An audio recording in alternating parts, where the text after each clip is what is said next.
Hey guys, I have something new to test out here. This is the Ecoflow Delta 3 Plus, which is just a 1 kilowatt hour portable battery. My goal today is to see if I can use their alternator charger to keep this battery topped off using my 2024 Subaru Solterra electric car. This vehicle has a 72 kilowatt hour battery pack, and I'm hoping I can tap into that to get some extra time during a power outage for when my Delta Pro Ultra runs out before I have to start using the generators I have. So what I'm going to do is have the alternator charger plugged into this car's 12 volt battery. This car does have a 150 amp inverter on it to go from the, converter to convert from the traction battery's high voltage battery to 12 volts. So it should have 1800 watt capacity, and I'm only going to be using 800 of it here because that's all the alternator charger supports. What the charger does, at least my understanding, is that it converts 12 volts to like 48 volts, and then it sends that to the battery. So what we're going to do is go from car to alternator charger to the Delta 3 Plus. The Delta 3 Plus can output 1800 watts continuous. The Delta 3 Plus can only do 120 volt output, unlike the Delta Pro Ultra that is 240 volt. So because I'm plugging this into my generator transfer or generator interlock here, you can see it in the corner there that the green wire is going to. That's meant for 240 volts. Normally you would only get half the breakers in your breaker box working using 120 volt, but I did find this converter that will send 120 volts to each leg. So I will have all of my breakers working, although I won't be able to use any 240 volt appliances because it's not true split phase. So anyway, I haven't tested this yet. So let me get it hooked up and we will test it together and see how well it works. I will shut power off to my house, run the house on it, and see how it goes. Here's a look at the cable that connects to the car from the alternator charger. There's the one little bit sketchy thing I had to do because I wanted to not mess with this cable. And actually on my car, I had already installed I want to say this is a 150 amp connector on here. I'll put a link in the description to this. I did have to buy a hydraulic crimper. So it's kind of a pretty fancy thing to do here where you need to buy these connectors and you need to buy the crimper, but you don't have to do that. You can manually screw the battery onto the terminals every time you want to use it. It is kind of meant more for permanent installs, and for me it's for emergency use. The wire that it comes with would normally end here, and there are just O-rings that you would attach to the car battery terminals and screw on. So anyway, I wanted a quick release. So I had already had this built from a different alternator inverter that I tested before that ended up being poor quality. But I took this off it. It's just a quick connect. And like I said, the only sketchy thing I had to do because I didn't want to cut these wires is that I took 2 bolts and bolted the two ring terminals together and then covered it in a healthy dose of electrical tape. So it's only 12 volts going through here, so I don't think it should be an issue. It was a very good solid contact between them, and I made it nice and tight. So anyway, let me get that connected because I probably can't do that with one hand here. So first thing I'm going to do is connect these 2 connectors here.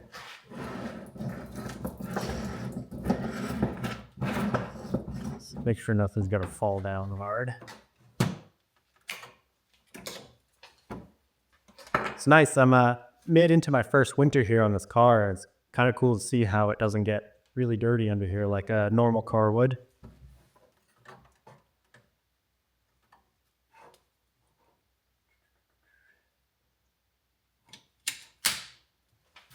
Okay, positive to positive on here, negative to negative. Okay, I've got this connected. I will show one thing here. The recommendation, and I saw this both in the manual for the alternator charger and in general for this car. If you want to jump it, that you should not connect the negative to the battery, you should connect it to the chassis, and I have that done right here. Okay, before we go any farther, I want to turn the car on and put it into room mode.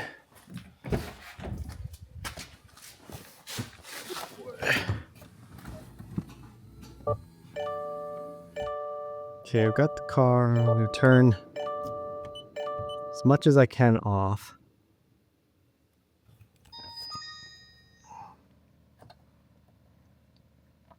Okay, we got the lights off.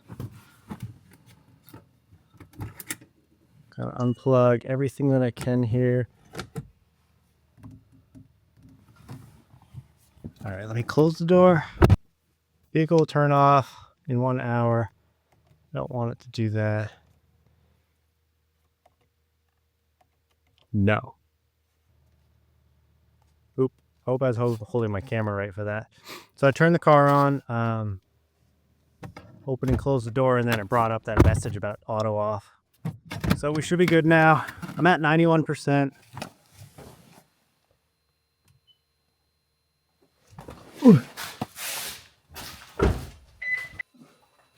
Next up, we'll be connecting the other end to the alternator charger. And I already have the alternator charger plugged into the Delta 3 Plus here.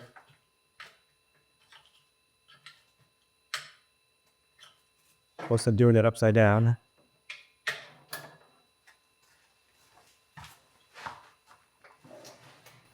Okay, we got a green light here. Let me bring my camera around. Okay, we got a green light. Let me just check the app real quick because I had messed with it. You can see here we're already getting 350 watts in because I did mess in the app a little bit. So we got 14.2 volts on the car battery. Let's see, 350 watts.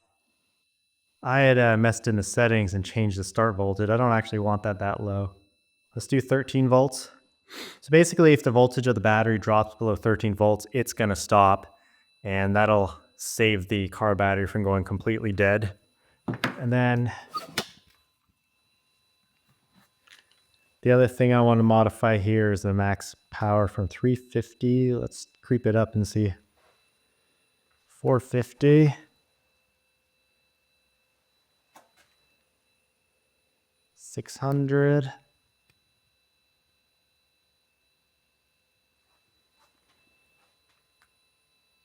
go all the way to 800. Oh, we had a drop. 377, 400, 500. It's creeping back up.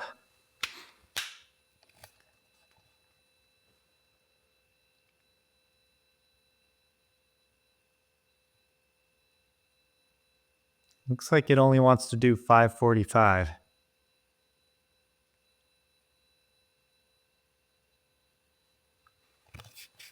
Let me check the app and see if it says anything. Maybe my voltage is dropping. You dropped to 14.1 volts.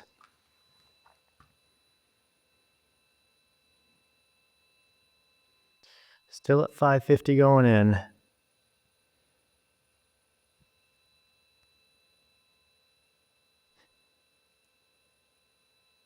You know, what I hadn't gotten to research was if there's a limit on the Delta 3 Plus yet. I assume it was 800, but it could be lower than 800 that it supports as a max charge speed. It does advertise up to 800 watts. Seems like a pretty solid 550 watts here, though. So, with that working, let's have a little power outage happen here and see if it can power the whole house. I'll kind of keep an eye on whether or not that 550 drops any lower or if it creeps up as we start using more power. What I'm going to do first, I want to turn off the AC inverter. Let's see if that changes anything. That does not. Went down a little, 533. I wonder if it has to do with the charge state being at 83%. So what I'm going to do now is cut the power to the house.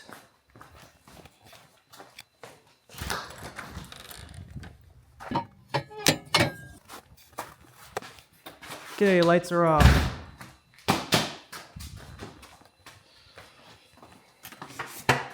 Okay, I've got the generator plugged into the generator outlet over there. We're at 532 watts. Still green on there. It's gonna be dark here.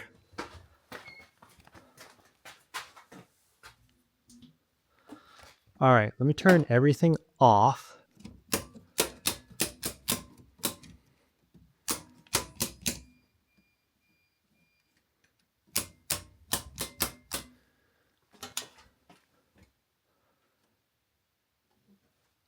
Oop, hold on.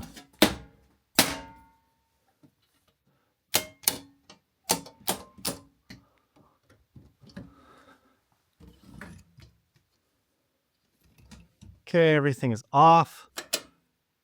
I'm gonna go shut that. Oop. Okay, everything's off. This is a interlock here. Doesn't let you turn on the generator without first turning off the main power to the house. Okay, I've got that on. Let me go turn on AC inverter.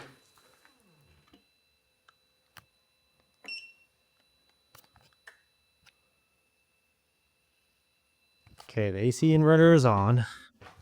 So I should now be able to turn on, we'll do basement outlets. Bad job of holding the camera here. Let's turn my furnace on.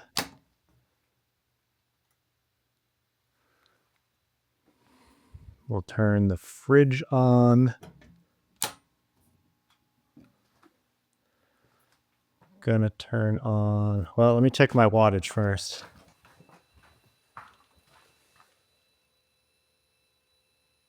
It says it's outputting 44 watts.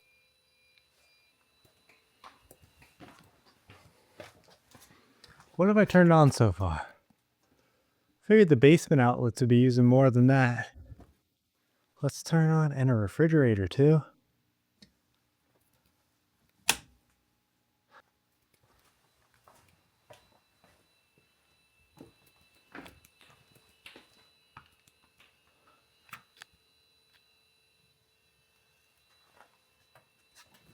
There we go.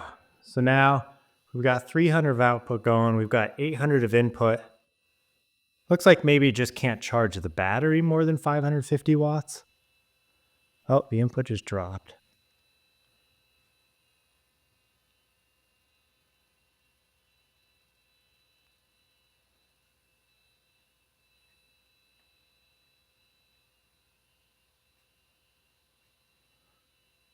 I wonder what makes that flick off.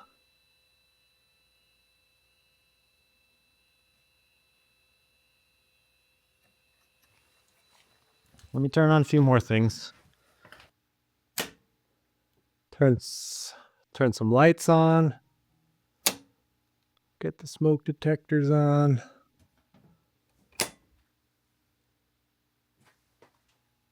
Okay, I got a few more things on. Let's see what we're reading. Okay, we're using 600 and we're inputting 800. This garage door opener's buzzing.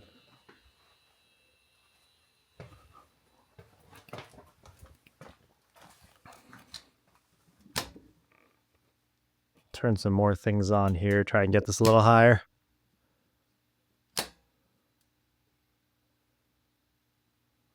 Boom, I bet that bumped it up. There, we're over 1,000 now.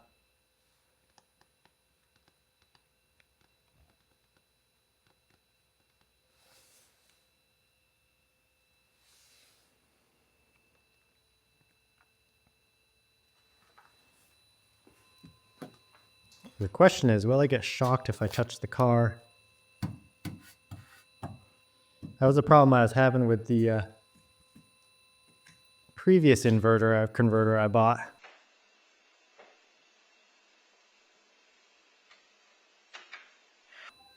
it was sending what I believe was 120 volts back into the car. So anywhere that was metal on it was hot. I mean, it was simple setup just like this. It was 2 wires going to an inverter. Okay.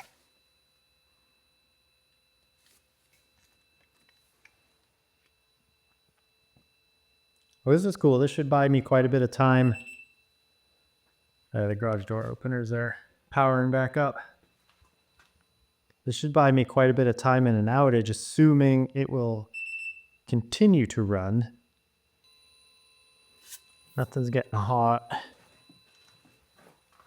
There's a little bit of warmth to this. Let's turn the screen back on. Oh, nice. So we're using 1100 with 800 in. I wonder what's using so much power. I think maybe it's my UPS is charging after being off.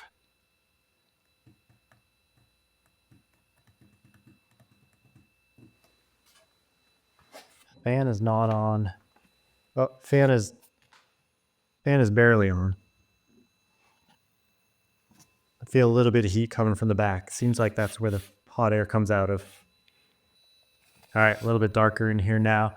I've reduced the power, turned off the lights in my garage here, which looked like it was around 300 watts between the garage lights and a stereo I have on in here. So now we've got output of 560 with an input of 800. I'm going to kind of watch it for a while and see if it goes up. See if heat builds up, things like that. So I'll come back in a little bit. All right, guys, it's been a while now, probably 45 minutes. Just kind of trying not to use too much power on the house. Somehow I got it down to 250 watts, which must mean both refrigerator and freezer are off, and we're just powering my internet switch and a couple lights at this point. Oh, here we go. So now we're dropping the input. Now that we're getting close to 100%. 100%. So what happens now? So input is 0, output is... Looks like it's going direct from the alternator charger to the house, which is pretty cool. So I will say, I just felt around everything. This is just barely warm to the touch. It is 50 degrees in this garage here. Battery is cool. Everything is cool. I touched all my wires. Whoop, hang on. Touched all my wires, the connectors. Nothing's warm, nothing's heating up. The car is cool. I do not know exactly where the inverter is in this thing.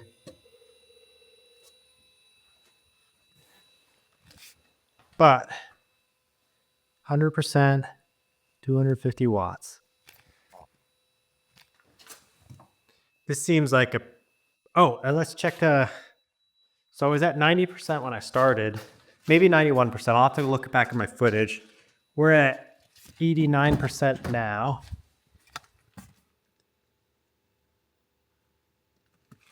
$89 now.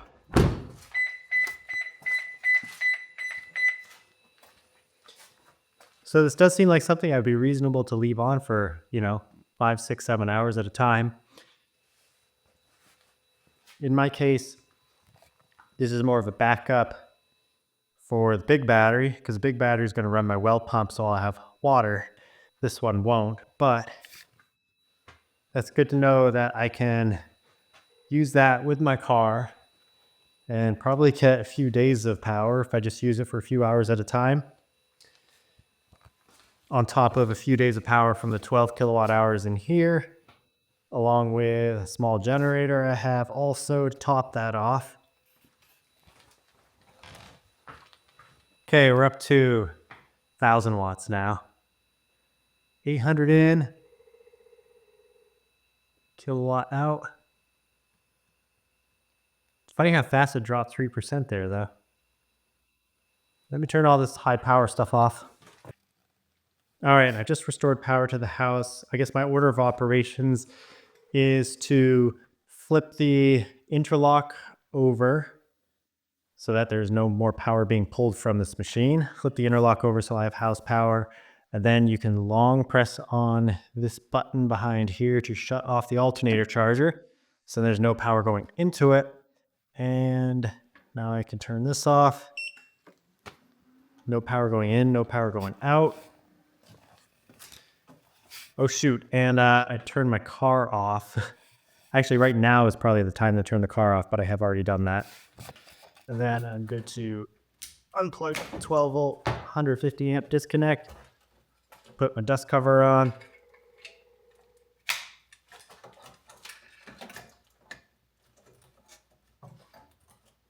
Suck it back under there.